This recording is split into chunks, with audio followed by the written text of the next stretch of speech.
When I first met Julie, she had a lot of anxiety about how to best support her autistic 5-year-old daughter, Sophia. Sophia loved to explore different activities. She showed lots of energy. She would often express her excitement by laughing, shouting, and jumping. But at some point, she would start getting upset for no apparent reason. She would start throwing things and crying and hitting herself. Julie had tried all sorts of things, but nothing seemed to help. She was puzzled with how an activity that started out as being so much fun for her daughter could end up with so many behaviors.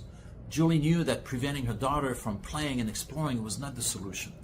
What she really wanted was to figure out what was at the root of the problem and identify better ways to support her daughter.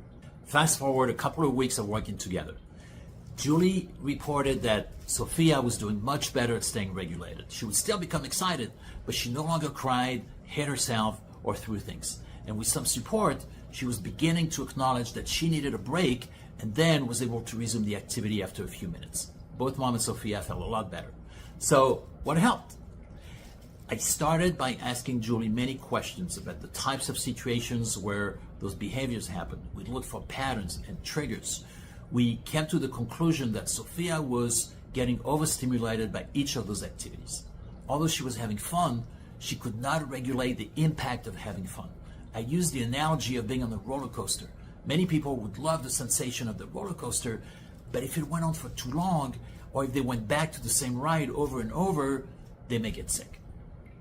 This resonated with Julie. Her daughter's nervous system could handle some stimulation, but when the excitement kept going past a certain point, or if it was too intense, she became dysregulated as her nervous system was in overload. Once we understood the cause, we brainstormed about ways to support Sophia in staying better regulated when getting really excited by an activity. So we looked at picking better timing for certain activities to make sure that Sophia wasn't already dysregulated when engaging in an activity. Julie started modeling certain phrases to help Sophia express herself.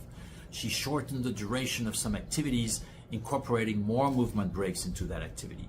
And we also shared with Sophia why we were doing all of this. The goal was to help Sophia understand herself better so that she could gradually learn how to manage her own regulation without feeling ashamed. The key parts in this case were: 1, understand what was creating dysregulation for Sophia; 2, how to help her stay better regulated; and 3, educate her in the process. We used a neuro-affirming approach that did not create any shame, and it laid the foundation for the development of skills that would help Sophia her entire life. It was empowering for both Mom and her daughter. I'd love to hear your thoughts on this.